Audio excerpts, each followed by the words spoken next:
वाले लोग हो गए फर्स्ट कैटेगरी, प्रथम श्रेणी।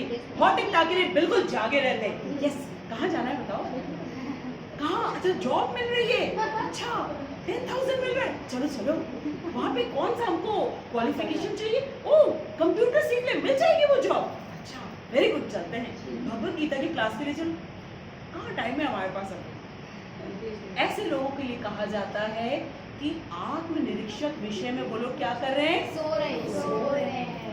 मालूम नहीं है उनको कि ये सोल जो है इस बॉडी के अंदर है, हम ये बॉडी नहीं है, और ये बॉडी डेथ तक तो जरूर पहुंचे है। कोई है ऐसा जो यमराज को कहे excuse me please don't come, please don't disturb me? Okay Yamraj, how much money do you want? 1 crore, go take the money and go. बोल सकते हैं? क्यों नहीं ले लेते? हम लोग को तो सबको चाहिए मनी। अच्छा 2 करोड़, अच्छा 10 करोड़, अच्छा 100 करोड़। 100 करोड़ भी नहीं मानेंगे यमराज। क्यों अभिलाषा? क्यों? बताओ बताओ, सोचो सोचो, क्यों?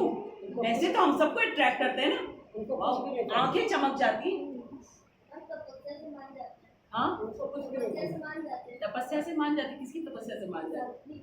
हाँ, सावित्री की। हाँ, लेकिन वैसी तपस्या कौन कर पाएगा? ठीक है, कोई नहीं कर पाएगा, कोई नहीं कर पाएगा। क्यों नहीं मानते? अभी हम बता रहे 12 महाजन।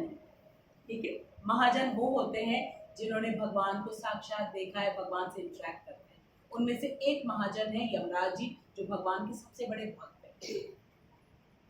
और वो जब हमें लेने आते हैं, क्यों लेने आते हैं? पनिश करने के लिए।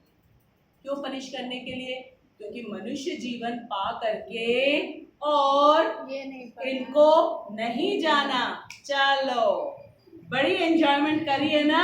अब चलो तुम मेरे साथ, अब मैं तुम्हारी पकौड़ी बनाऊंगा, अब मैं तुमको फ्राई करूंगा। ठीक है, वैतरणी नदी पार करना। ठीक, जब किसी की डेथ होती है ना, और वहां पे पंडित जी बैठे होते हैं, वो कहते हैं आप इतनी दक्षिणा दीजिए तो वैतरणी नदी पार कराएंगे। कैसे पार कराएंगे भाई वैतरणी नदी? कोई नहीं पार करा सकता है। ये तो हम जब भगवत गीता पढ़ते हैं और अपने विषय में जानते हैं कि हम कौन हैं, और अपनी समस्त इंद्रियों को कृष्ण की सेवा में लगाते हैं ताकि हमको किसी भी कष्ट से पार न होना। कृष्ण हमको सब कुछ बता रहे हैं, ठीक है? तब जा करके हम आत्मनिरीक्षक बनते हैं। जो सेकंड कैटेगरी के लोग, जो मोस्ट इंटेलिजेंट, ठीक है, और उन्हीं को क्या कहा जाता है? वो कौन से लोग होते हैं? मुनि होते हैं, जिनका मन संयम में, जिनका मन स्थिर है और वो जानना चाहते हैं। जैसे कहते हैं ना कि जो बहुत इंटेलिजेंट बच्चे होते हैं वो जानना चाहते हैं मैथ्स का सवाल हुआ कैसे, है ना? केमिस्ट्री के जो जितने केमिकल्स होते हैं वो जानना चाहते हैं कि सल्फर को हम ऑक्सीजन से मिलाएंगे तो क्या होगा, क्या रिएक्शन होगा, वो जानना चाहते हैं।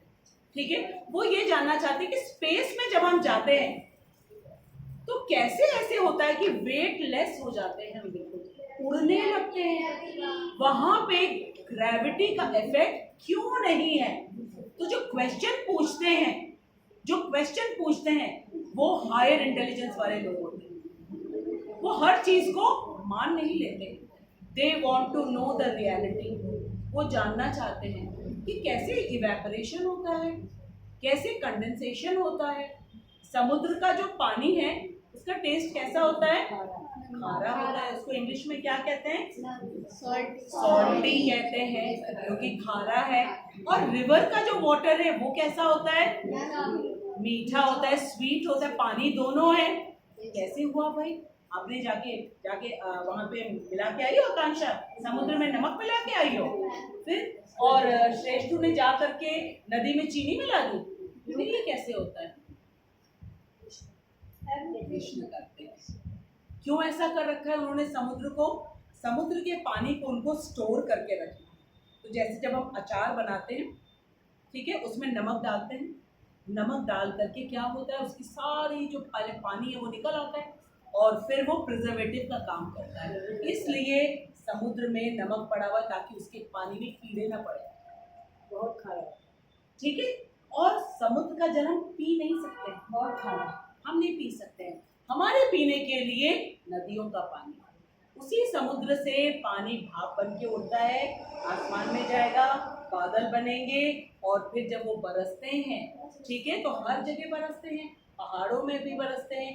वहां पे क्योंकि इतना ठंडा होता है वो बर्फ बन जाती है, और बर्फ बन के सूरज की किरणों से जब वो धीरे धीरे झरने की तरफ पिघलने लगते हैं, नीचे आते आते आते आते सब झरने एक दूसरे को ज्वाइन करने लगते हैं। हिमालय से नीचे आते हैं, आते ऋषिकेश में, ऋषिकेश के बाद हरिद्वार में आते हैं गंगा जी, करते करते करते करते हर शहर में, हर गांव में बहते बहते बहते बहते बहते कहाँ तक पहुंचती हैं? जाकर के समुद्र में, ठीक है। लेकिन बीच में सभी शहरों को, कस्बों को, गांवों को पानी देते हुए चलते ताकि हमारी लाइफ चलती रहे, उसका पानी मीठा है, ठीक है। तो जो क्वेश्चन करता है क्यों है, वो है आत्मनिरीक्षण। फिर उसको टीचर बताएगी ना कि कैसे है ये, कृष्ण तक हम पहुंच जाएंगे, उनको कहा जाता है आत्मनिरीक्षण। लेकिन कोई मतलब ही नहीं है जिसको, वो तो एंजॉय कर रहे हैं। क्या एंजॉय कर रहे? कोल्ड ड्रिंक पी रहे हैं, फर्क नहीं पड़ रहा, जा रहे हैं मॉल में कपड़े खरीद ले रहे हैं, वीडियो गेम देख रहे हैं, रील्स देख रहे हैं, उसी में सारा टाइम निकल जा रहा है, टीवी देख रहे हैं, सो रहे हैं। इसको कहा जाता है ये आत्मनिरीक्षक नहीं, ठीक है। तो दो कैटेगरीज के लोगों को हमने समझा। पहली कैटेगरी है जो भौतिक दुनिया में बहुत क्या है, एक्सपर्ट, बहुत ही एक्सपर्ट, उसमें वो जागते रहते हैं। जहां मनी की बात हुई, ठीक है, जहां टेस्टी फूड की बात हुई, ठीक है, जहां एंजॉयमेंट की बात हुई, कहाँ पार्टी में जाना है, कहाँ शादी में जाना है, वहां जाके क्या करेंगे, खाएंगे। पहले सबसे जाएंगे बताशे खाएंगे, उसके बाद जाएंगे हम क्या खाएंगे, नूडल्स खाएंगे, उसके बाद क्या खाएंगे, आइसक्रीम भी होगी बीच में, पहले भी खा लेंगे बाद में भी खाएंगे, वहां पैसे थोड़े देने पड़ते हैं, खाते रहो खाते रहो खाते रहो। ये वाले कौन से लोग हैं? जो भौतिक दुनिया को एंजॉय करने में एक्सपर्ट होते हैं, ठीक है। हम भी करते हैं, क्या हम खाते नहीं है? खाते हैं, लेकिन हम कैसे खाते हैं?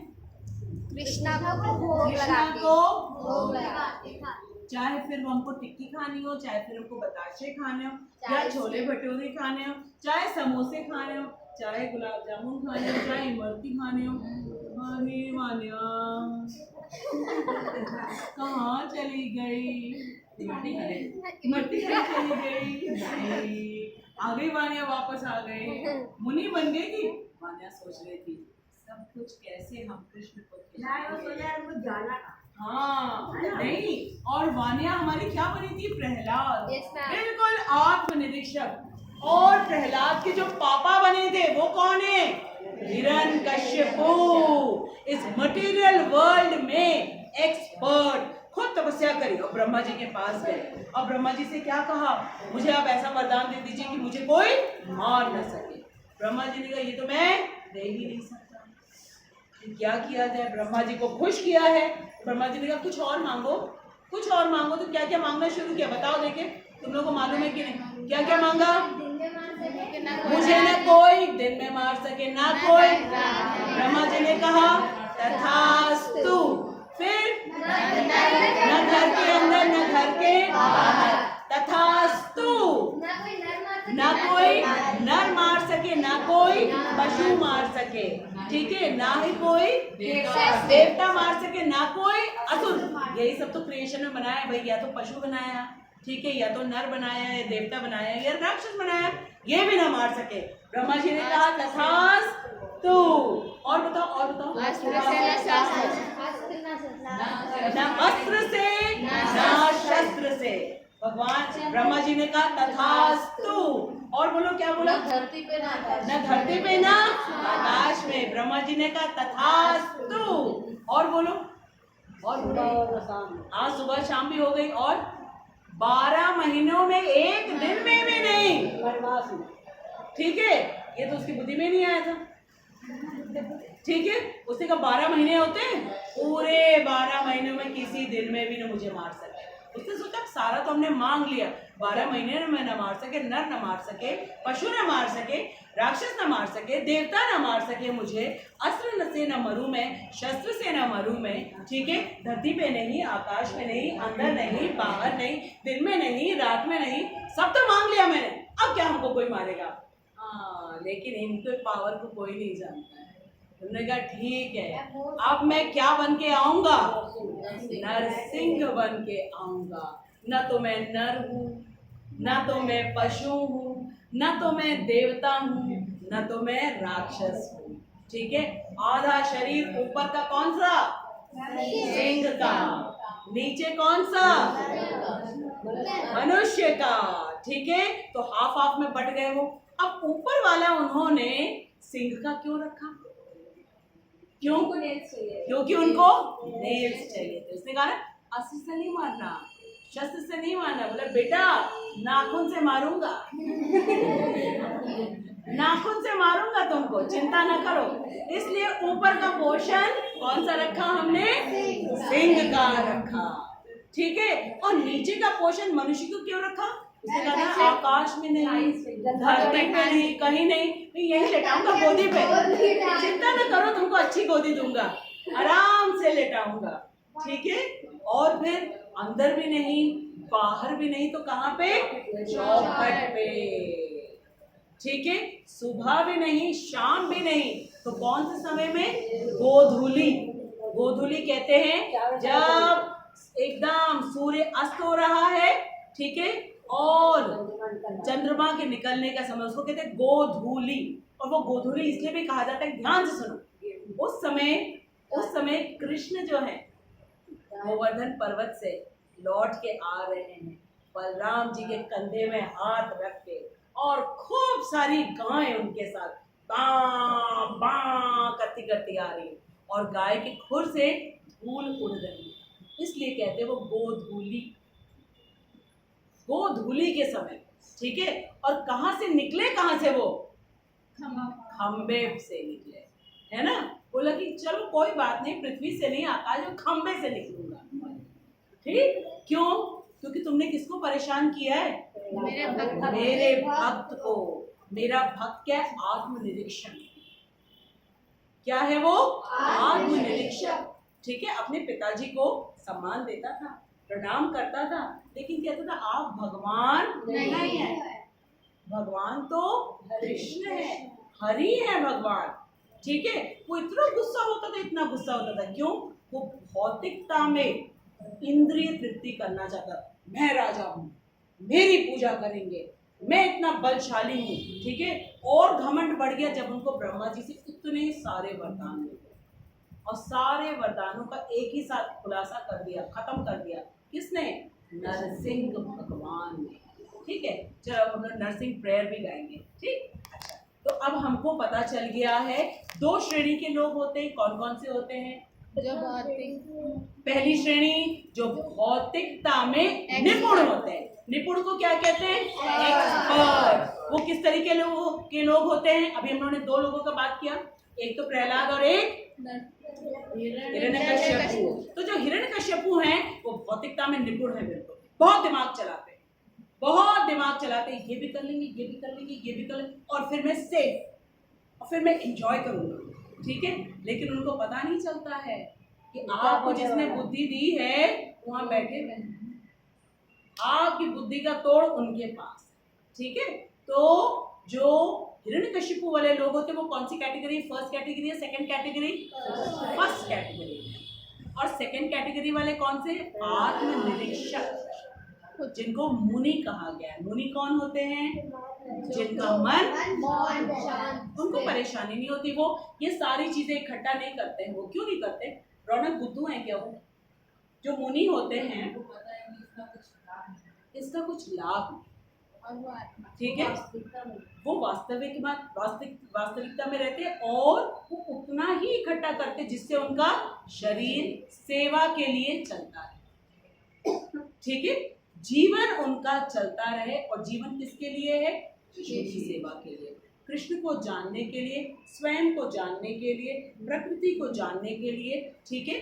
और प्रत्येक जीव में कृष्ण हैं, इस बात को जानने के लिए इनको कहा जाता है आत्मनिरीक्षक। तो जो आत्मनिरीक्षक होते हैं वो जिस समय बिल्कुल अलर्ट होते हैं, उस समय जो भौतिकतावादी लोग होते हैं वो कैसे रहते हैं? सोए रहते हैं। इसका मतलब ये नहीं कि सचमुच में सो रहे हैं, उनका इंटरेस्ट ही नहीं है इधर, वो एक्टिव ही नहीं है, इधर आते नहीं है, वो कहीं और एक्टिव है। और वो कहाँ एक्टिव है? भौतिक दुनिया में। वहां पे वो क्या कर रहे हैं? आज हमको 10,000 की नौकरी मिली, कल हमको क्या करना है? 10 को क्या करना है? डबल 20 करना है, डबल। ऐसी जगह जाएंगे डबल। तो उसमें न्यूज़पेपर में ऐड आता है ना, घर बैठे 25,000 कमाएंगे। अरे ऐड दिखा, वाह, फोन करो, डायल करो, घर बैठे कमाएंगे। अरे कौन देगा भाई? फंसा लिया उसने। क्यों? क्योंकि हम भौतिकतावादी, हमको ये चीजें अट्रैक्ट करती हैं। क्यों चाहिए वो 25,000 रुपए? क्या हम कृष्ण के लिए बड़ा सा मंदिर बनवाना चाहते No, हैं? ma'am. श्रीला प्रभुपाद ने तो कितने बड़े बड़े मंदिर बनवाए। क्या वो भौतिकतावादी व्यक्ति हैं? वो कौन से व्यक्ति हैं? आत्मनिरीक्षक। सब कुछ उन्होंने किसके लिए किया? कृष्ण के लिए। कृष्ण के लिए इतने बड़े बड़े मंदिर क्यों बनवाए? क्या होगा उन मंदिरों में? वहां पे कीर्तन होगा और पूजा होगी और वहां पे भगवत गीता पढ़ाई जाएगी, भागवतम पढ़ाया जाएगा, क्योंकि इस मटेरियल वर्ल्ड के किसी स्कूल में नहीं पढ़ाया जाता। तो जो मनुष्य बने हैं 84 लाख योनियों के बाद, सोचो जरा, भौतिकतावादी लोग को ये ज्ञान ही नहीं है कि कितने संघर्ष के बाद हमें मनुष्य जीवन मिला है। और ये मनुष्य जीवन हमें क्यों मिला है? ताकि हम स्वयं को जान सके कि हम आत्मा हैं। एक डॉग होगा यहाँ पे, छिपकली, मच्छर, वो समझ पाएंगे? आके भगवत गीता पढ़ पाएंगे? नहीं। उनको लाभ मिल रहा है, क्यों? क्योंकि वो सुन रहे हैं। इसका लाभ उसको अवश्य मिलेगा। अभी हम कीर्तन करेंगे, वो भी वो सुनेंगे, इसका भी लाभ मिलेगा। लेकिन कल को वो सोचे कि हम भी जाएंगे क्लास में बैठ के पढ़ेंगे, और आज से हम वो काम नहीं करेंगे जो अब तक कर रहे थे। क्या वो ये चेंज ला सकते हैं? क्या उनके पास चॉइस है? नहीं। ये चॉइस केवल हमारे पास है। लेकिन इस चॉइस को जब हम डेवलप नहीं करते हैं, तब इसका मतलब है कि हम भौतिकतावादी दुनिया में जी रहे हैं, क्योंकि हमने रियलाइज ही नहीं किया है। हम लोग तो सबको बुलाते, प्लीज आइए, प्लीज आइए, प्लीज आइए। वो क्यों नहीं आ रहे? क्योंकि वो अभी इस दुनिया से परिचित नहीं है। उनको बिल्कुल भी यहाँ पे क्या मिल रहा है इसका उनको आइडिया नहीं है, क्योंकि वो कौन सी दुनिया में है? भौतिक दुनिया में है। तो यहाँ पे बैठ करके क्या होगा? इससे तो बेटर है हम कुछ और करें, कोई और कोर्स कर लेंगे, ठीक है? या हम जिम चले जाएंगे, या हम पार्क में चले जाएंगे, खेलेंगे वहां जा करके, या हम सो ही लेंगे।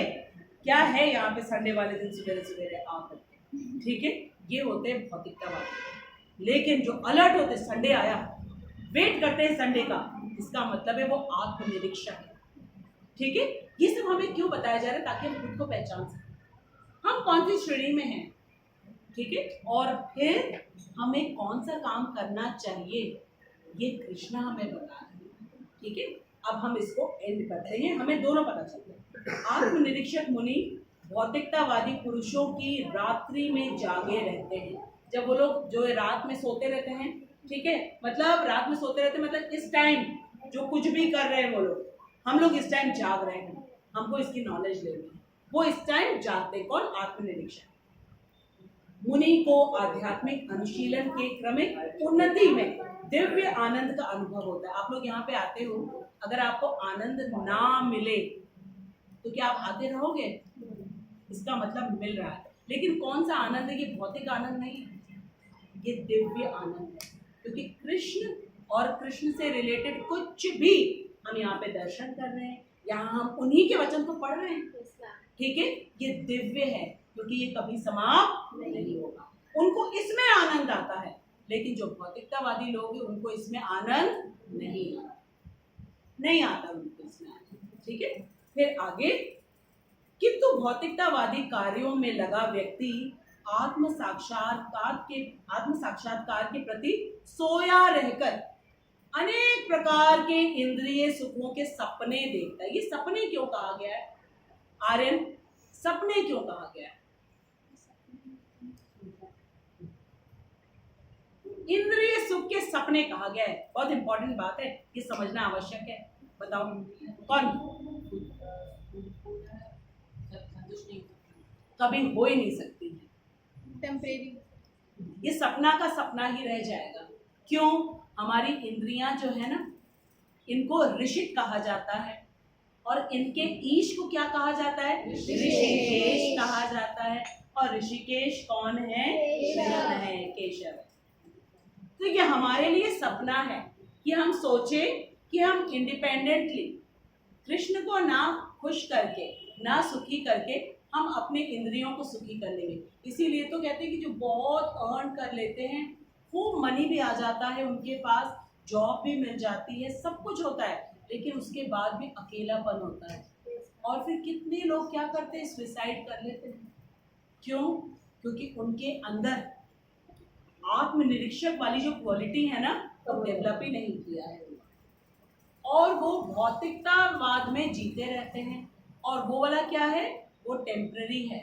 ठीक, अभी जैसे कोई क्रिकेटर है, वो क्या एक ही क्रिकेटर बना रहेगा कैप्टन? अब एक कैप्टन बन गया, धोनी बन गया, सचिन बन गया, और कौन कौन? राहुल द्रविड़ बन गया।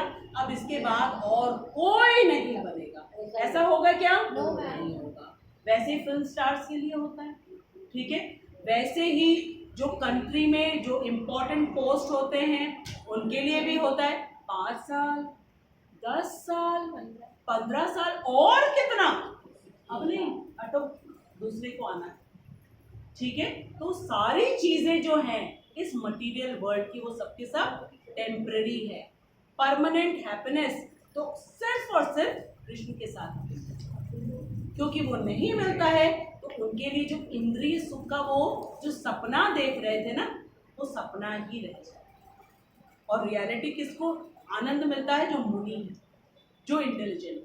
ठीक, इसके बाद प्रभुपाद कह रहे हैं, आत्मनिरीक्षक मनुष्य भौतिक सुख तथा दुख के प्रति अन्य मनसक रहता है। बहुत इंपॉर्टेंट वर्ड है, अन्य मनसक। इसकी मीनिंग हम बताएं। अन्य मनसक का मतलब है वो ध्यान ही नहीं देता है, ध्यान ही नहीं देता है। क्योंकि उसका ध्यान कहाँ पे लगा हुआ है? जो आत्मनिरीक्षक है कृष्ण में लगा हुआ है, इसलिए उसको टेम्पररी दुख या सुख, अगर वो बीमार भी पड़ता है तो ज्यादा नहीं परेशान होता है, उसको मालूम है कि ठीक हो जाऊंगा, ये परमानेंट नहीं रहने वाला, ठीक है? और क्लास में अगर वो फर्स्ट भी आ गया तो भी वो ज्यादा खुश नहीं होता है, सुख और दुख में समभाव से रहता है। सुख और दुख में, लाभ और हानि में समभाव से रहता है, क्योंकि मालूम ये सारी अवस्थाएं जो हैं टेम्परेरी है, हमेशा नहीं रहने वाली। बहुत गर्मी हो रही है, क्या परमानेंट रहेगा? बरसात शुरू हो जाएगा, क्या वो परमानेंट रहेगा? दिन है, परमानेंट रहेगा? नहीं। सीजन कोई परमानेंट रहेगा? नहीं। ठीक है, हमारी बॉडी ऐसी परमानेंट रहेगी? नहीं। उसको मालूम होता है, क्योंकि उसने सांख्य योग अच्छी तरह समझ लिया कि बॉडी में चेंजेस आते हैं, मुझ में चेंजेस नहीं आते, तो वो दुखी नहीं। सिर्फ कोई बात नहीं है, अगर आज हमारे साथ कोई तकलीफ की चीजें होती हैं, कोई बुरी चीजें होती हैं जिसको हम कहते हैं बुरी, तो वो क्या सोच करके शांत रहता है? लेकिन किसको मालूम है आंसर? क्या सोच करके वो शांत रहता है उस समय? कृष्ण उसके साथ है। और वेरी गुड आकांक्ष, अगर आज मेरे साथ कुछ बुरा हो रहा है तो या तो मैंने पास्ट लाइफ में या इस लाइफ में किया है, वो मुझे मिल रहा है, तो परेशान होने की क्या बात है? शांत, ठीक है? और क्लास में फर्स्ट आ गया, खूब तारीफ हो रही है, स्टेज पे तालियां बजाई जा रही है उसके लिए, तो भी वो बहुत घमंडी नहीं बन जाता है। क्यों? वो कृष्ण सबको सब कुछ कृष्ण की वजह। ये शरीर कृष्ण दिया, बुद्धि कृष्ण दी, इंद्रियां कृष्ण दे, तो मैं क्यों इतना ज्यादा? इसलिए दोनों ही अवस्था में वो मौन रहता है, शांत है, विचलित नहीं होता। और भौतिकतावादी व्यक्ति विचलित हो जाता है, ये पहचान होती है। तो अगर आप लोग ये टेम्पररी सुख और दुख, लाभ और हानि से परेशान होने लगते हो, तब आप मान लेना कि कौन सी श्रेणी में हो? फर्स्ट श्रेणी में हो। और इन सब चीजों में आप शांत अगर रहते हो सेकंड तो कौन सी श्रेणी में हो? सेकंड ठीक है। अब डिफिकल्टी आई तो हम क्या सोचेंगे, कोई बात नहीं, कुछ तो मिस्टेक मुझसे हुई होगी, नंबर कम आए हैं, टीचर को ब्लेम करूं मैं, नहीं क्वेश्चन पेपर ही खराब दिया है, No, ma'am. टीचर हमारी बड़ी पार्शियल है, No. 4 बच्चों को क्वेश्चन पेपर बता दिया पूरा, हमको नहीं बताया क्योंकि हम उनकी कोचिंग में जाते नहीं हैं, इसलिए हमको बताया नहीं उन्होंने। ठीक है। तो जो आत्मनिरीक्षक होता है वो क्या सोचता है, अब कि मैं खूब अच्छी तरह पढ़ रही हूँ, वो समझ जाता है क्लास में मैंने ध्यान नहीं दिया, मेरा ध्यान कहीं और रहता था, मैंने पूरे सिंसियरली पढ़ाई, वो अपनी मिस्टेक को देखता है और अपने आप को करेक्ट करता है। ठीक है। और जब उसको सक्सेस मिलती है उसमें भी वो शांत रहता है, क्यों? उसे मालूम है सब कुछ कृष्ण थैंक यू कृष्णा, आपने मुझे इतनी अच्छी बुद्धि दी।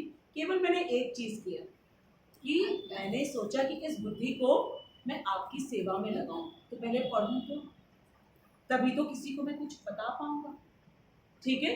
तो जब हम परेशान होते हैं, गुस्सा आता है, हमको कोई चीज नहीं मिली, तो किस श्रेणी में है हम?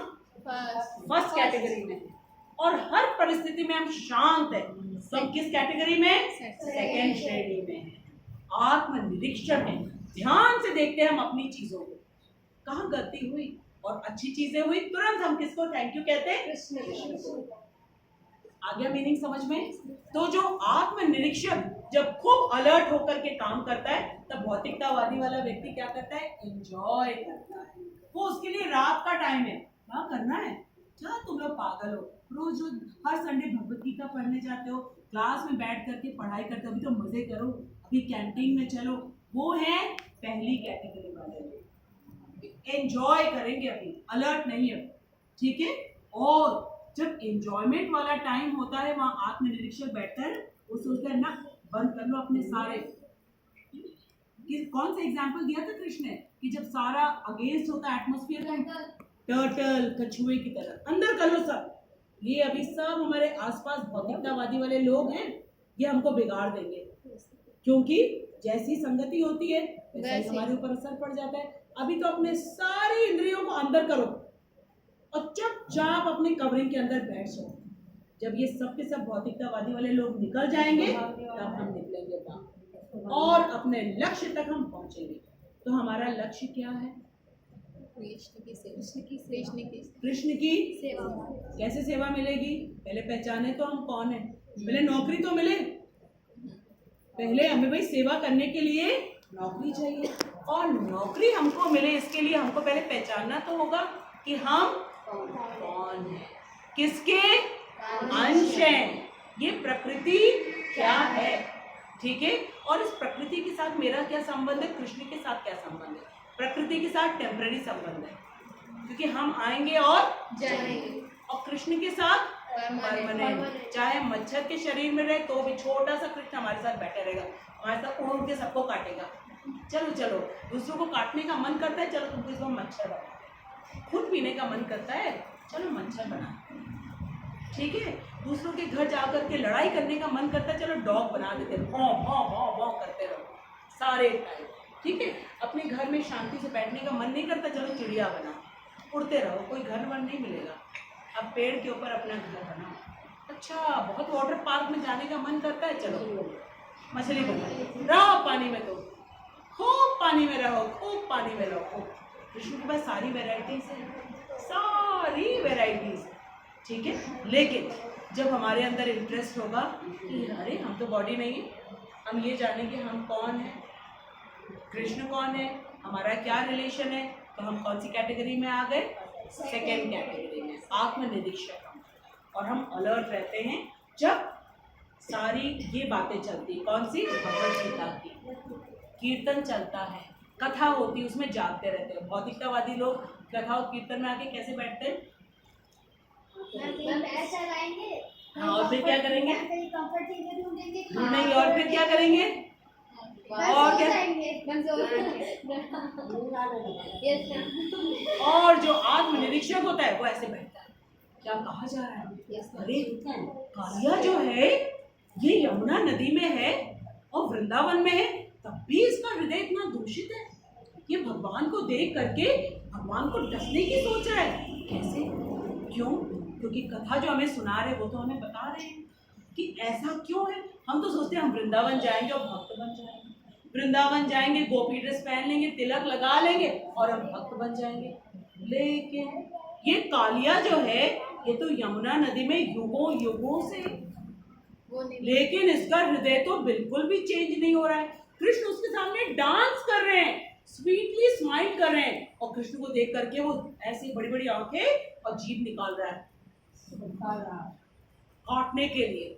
ठीक है, तो जो आत्मनिरीक्षक होते हैं वो कृष्ण की कथा में जाग कर रहता है, और जो भौतिकतावादी किसी ने बोला है चलो तो चलते हैं, चलो अब चल करके सो जाओ, जो प्रसाद बांटा जाएगा तब उठा लेना, तब उठा लेना, है ना? आया समझ में? Yes, ma'am. तो जिस समय भौतिकतावादी लोग खूब जागे रहते, खूब पैसे कमाओ, उस समय जो आत्मनिरीक्षक होता है उधर से अपने आप को कछुए की तरह समेट लेता है। नहीं भैया, हमें उतना ही चाहिए जिससे हमारा शरीर चलता रहे और हम भगवान की सेवा कर पाए। ठीक है, क्योंकि हमको नीचे की योनियों में नहीं जाना। और जिस समय आत्मनिरीक्षक जगता रहता है उस समय ये भौतिकतावादी व्यक्ति क्या करता है? वो खराटा मार के सोता है। क्या इंटरेस्ट है इसमें, क्या फायदा? ठीक है, तो हमें दोनों समझ में आ गया। अब हम